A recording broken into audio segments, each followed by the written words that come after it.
Hello.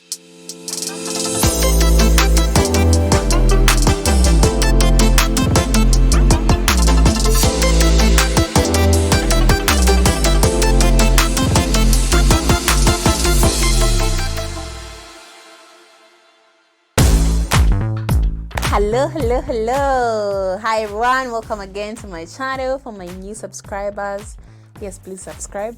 For my old subscribers, thank you for coming back. Today I have yet again another interesting video, guys. For those who do not know, my name is Tukei. I talk about PR, personal branding and lifestyle, and today I am joined by a very special guest. Drum rolls, please. It's a Ugandan musician. For those who are out of the country, we have so many famous musicians, and Quex is one of them. If you've heard this song, then you surely. I say Javeri. Hey!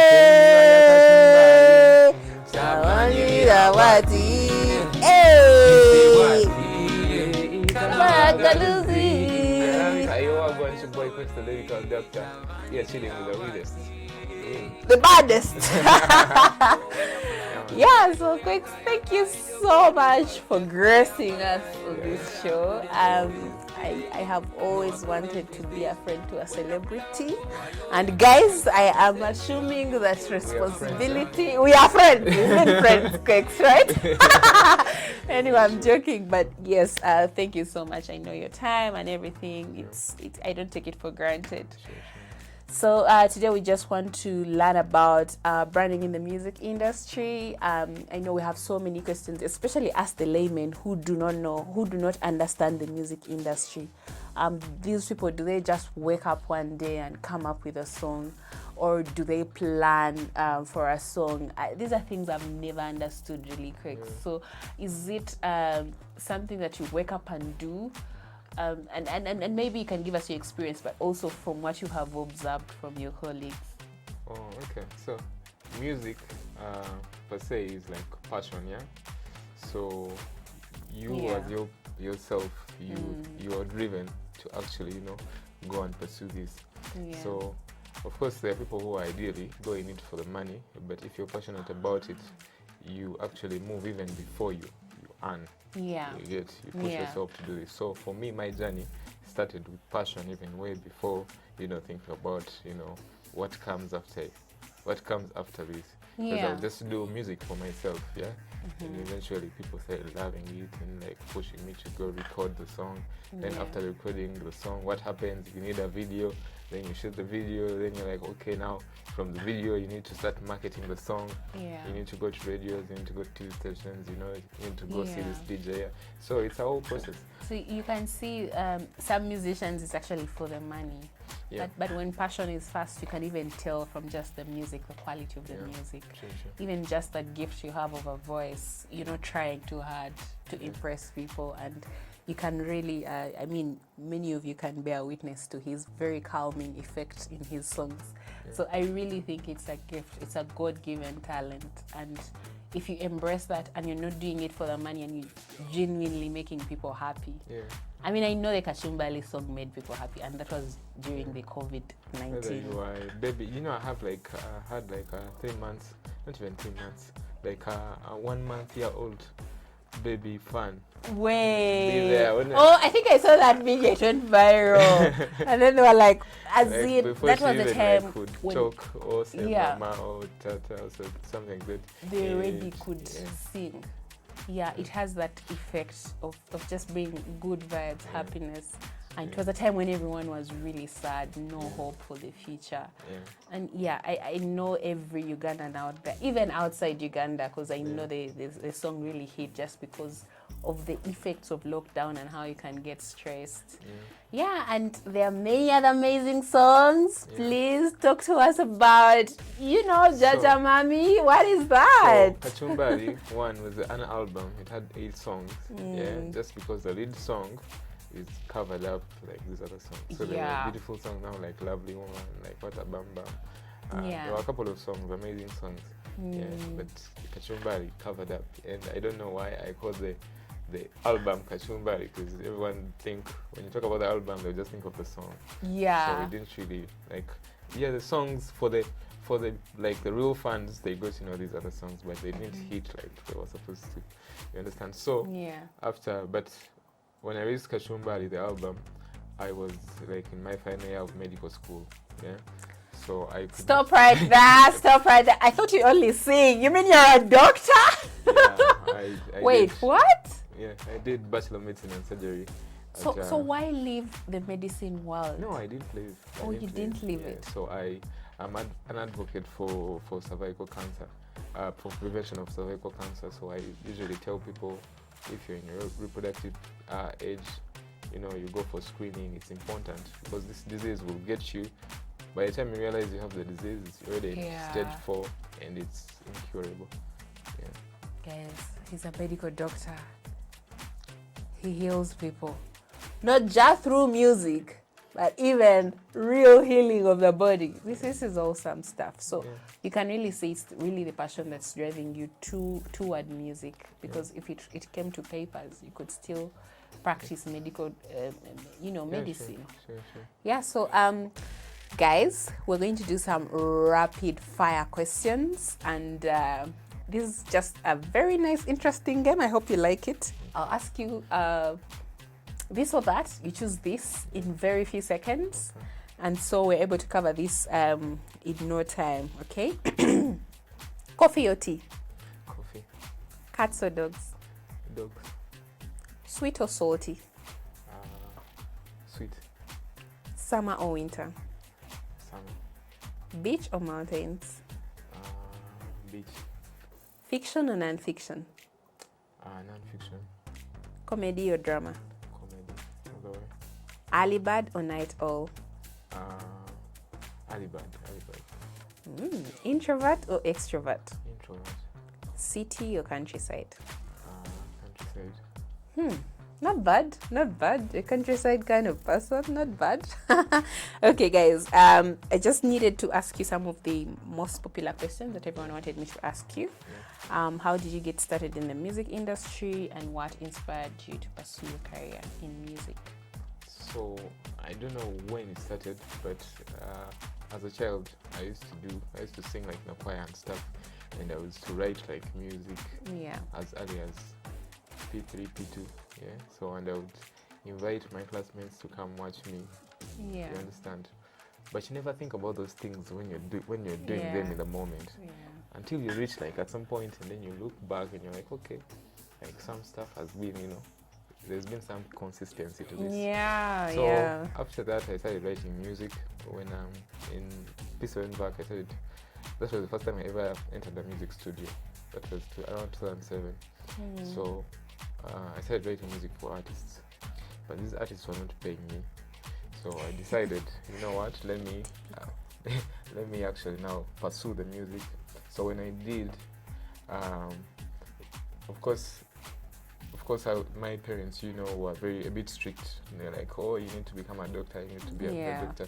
But then I still had, so I was like, you know what, I've made a promise to them. I'm going to pass these exams that you want me to pass, but let me do my thing. Yeah, people usually say, let me give you your paper. Yes. And then let me do my things after that. So I would make sure that I pass exams as well as pursue my music. Yeah. So slowly, I didn't invest so much promoting the music. Yeah. So I would release the song and then I would just let it be there. Release the song and just let it be there. So eventually, of course, I went, the mainstream is a bit more competitive and stuff. So I would go to radios and tell them, oh, I have this song of mine, and then they would say, no, we can't play this song. Or you even pay them, and then they don't play the songs, So I decided to concentrate more on creating a fan base. Yeah. So I would go visit campuses, where I had friends and stuff. So eventually, by the time Kachumbali hit, it was because of the people. It wasn't because, there was like it a radio. grew organically. You Yeah, didn't do any promotions or any paid promotions. So the song, just took over, and it was good. It's better than, having to pay people all the time and play this song, dictating. So it was nice. A good product sells itself. I usually tell people that. Yeah. So it was beautiful to see, and you guys, fame is very, it's very crazy. I know. We all want the fame, but at a certain point or extent, by the time you're too famous to go out and go on some border ride, that's great. We don't want that. At least get to enjoy Kampala. And I know there are some artists who are able to achieve that because you realize that it's not all about the fame. Yeah. As long as you have your fan base right, you have your money coming in, you have your passion ticked. Yeah. Why are you craving people's attention to the extent that you can't even get out from the other artists? My lyrics. Your lyrics. Yeah, because I think I usually put like a lot of, mind and time to the lyrics and how I compose my songs. So I think that's what sets me apart. Yeah, that you listen to like usually there's a storyline. I don't just go and just scream in the mic. Yeah. So there's really a storyline that you follow, and then it is specific to a particular people. Songs like Rastaman, Jaja Mami, Kachumbali, Vibe Kute. Like there's always a theme. Guys, listen to those songs. The story, the lyrics. It's just so rich. You can hear that someone put some time and passion into this. Yeah, I really love the music. There is always like a theme. Yeah. Like to the song. I don't just go. I mean, we all know, especially in East Africa, Kachumbali. So is it Kachumbali or Kachumbari? So Kachumbari actually comes from India. Yeah, that's the origin from India. So when these people came to colonize the coast, they used to move from India to the coast, and then they moved. So the Kenyans now call it Kachumbali. Yeah. So and they keep on moving up to and reaches Uganda. And our next question is, can you share any behind the scenes stories from your time in recording? You're on stage with the fans, or that awkward moment or very enticing moment when you're at a local club somewhere and you had your song play, and people may not recognize you, but you're like, oh damn, people like my music this much. So the first time I ever had my song, not in my phone, you understand? Oh yes. It was I think 2011 or something. We released a song called Can't Wait for Tonight. Okay. So I'm sitting in a taxi in Entebbe. It's packed. You understand? So someone plays the song. Yeah. And then I'm listening to the song. I'm like, oh shit, I know this song. It's a nice song. Yeah. Yeah. And then now the taxi starts moving, and then you're like, oh shit, that was my song. That was actually my song. So I wanted to go out. Yeah. I actually know the guy, at first stop the taxi. I need to get out and go say hi to that man who's played the song. So it's beautiful, when your craft is appreciated. So and then the first time I actually got to know how big Kachumbali was this concert. There was a color festival in Nkozi. Yeah. So they invite me to go there, and I came. So when you reach the junction, there was a lorry with speakers advertising the event. Mm-hmm. So when they saw me, they were like, "Oh shit, this is Quex. Come on top of this. Come, let's give you a ride." So I'm on the lorry. Mm-hmm. There are speakers on the lorry, and then they are playing Kachumbali, and then I enter the campus. Yeah. Yo, it was like a grand entrance. Everyone yo, you get it's crazy, yeah. Yeah. And, people really loved it. And then I came off and people were hugging me and stuff. I'm like, okay, what's going on? Yeah. It's a good feeling. Yeah, I know. I think those moments are really surreal, especially if you're just realizing that, hey, this song is nationwide. Nothing beats that first feeling. That's why I asked. And so what's the craziest thing a fan has ever done to get your attention, and how did you react? Okay, I think the convulsion, someone sees you and then they start having they convulse. It's not a convulsion, really, but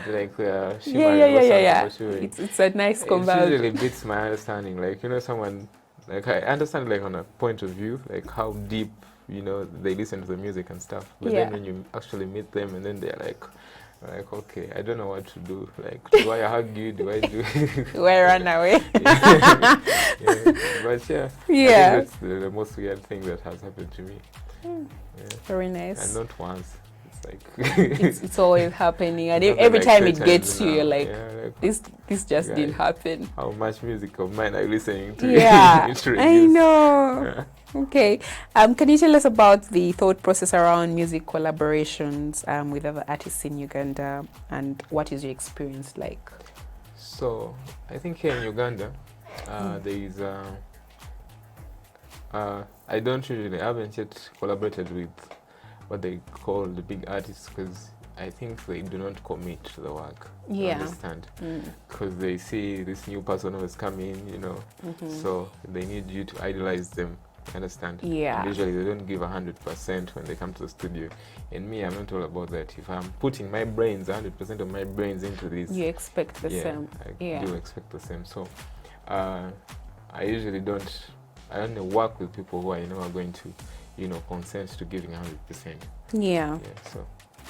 Okay. I guess that's really word for artists out there. Yeah. But I've collaborated with a couple of artists, even like on Syndicate and Dongo. I have a new talent that I signed on the label Quex Music Uganda. It's called Kucha. Nice. And he's really good. I've done 2 songs with him. I've done Jaja Mami and Bumper to Bumper, which we did with TON. Jaja Mami is with Under Music. Jaja Mami is the best. I've listened to that song. Yeah. It will get to you. Yeah, and so if you had any superpower, what could it be and why? Oh, so I want to be more of an extrovert. Extrovert? Yeah. You mean you're an introvert? I am a serious introvert. Like I don't like do most, like when I go out, there's like pretense, like artificial pretense, where you go, you meet people, you say, oh, hi, but internally I'm not like in that place. So I think I would wish to be like more outdoorsy and stuff, and do more activities easily. Yeah. So for me it's Okay, I guess that's a nice superpower to have. And then our second last question would be, and which artist or which music label do you admire in terms of branding, how they brand themselves, especially in Uganda, but if you don't have in Uganda, maybe elsewhere? I would think Sauti Sol. Sauti Sol, yeah. They're branding. Done a great job. Yeah. And helping us know what it should be like. And also Wasafi, actually. Wasafi has actually blown. Yeah. And the good thing is they're original. They sing Swahili, but then it gets to get international. So I would think, Wasafi and Sauti Sol. Yeah. Here in Uganda, of course, it is Songs Avenue. Yeah, Songs Avenue has really a big brand name. So I guess it all comes down to how are you relating to the people, are engaging them, the content, the planning behind it. Yeah. So it's not just you wake up and you go with whatever is there, but you've actually planned to deliver on what you want to do. So you can see, even in the music industry, branding is needed, and that is why I had this video. Please always plan. And if you have your brand, you have your USP for your brand, and I am a lyrical writer, just like Quex here. You have to be intentional about it. Actually put the word out there, and sometimes even your product speaks for you. You don't have to do a lot of work, because the people, once they love your product, they will do the telling for you. And that's really it. You have a good product, it will market itself. And of course, there are other things. If you have a little bit of more funds here and there to spend, just focus on promotion and all will be well. And our last question would be the bomb dance moves of Kachumbali. Can we please grace our audience with some moves? Please, Quex. Sure. He said yes. Okay, let's get into it. Just you over them scenario. It's been a long time since we met, but I still love you like before. And when you're not around, I still talk you on the low. Hi guys, I hope you have enjoyed our dance moves, because we killed it, and we still have a lot more to offer you, because this voice, we are not going without hearing this voice in its entirety. Yeah, man. My friend, please bless us. So this song is called Katete, It's not yet out, but it will be out soon. Okay. So it's the first time. Exclusive for you Exclusive guys. here on our channel on YouTube. Subscribe, like, share. Okay. So, twali bato nga yambala mpale zokka nga buli kyakola tetulaba mubuuka nga after class ajja kapiira n'akacyanga nga tumuyita Nicholas Anelka tewayita biri abewaffe ne basenguka ne badda sayidi ze ez'amawanda naye nga womanyi omukwano gw'abato twasigala era twekubira ku buserula emyaka gyayita twaddamu okusinkana omwana w'abendi ye yakyuka nga mulungi nga yesaza akateeteeyi oh mukwana akateeteeyi akateeteeyi oh nana wotali mukwano kanyonyogera akateeteeyi oh n'ebizibu bye nnina akabitwala akateeteeyi oh nana wotali mukwano kanyonyogera akateeteeyi oh n'ebizibu bye nnina akabitwala ebizibu byonna kabitwala.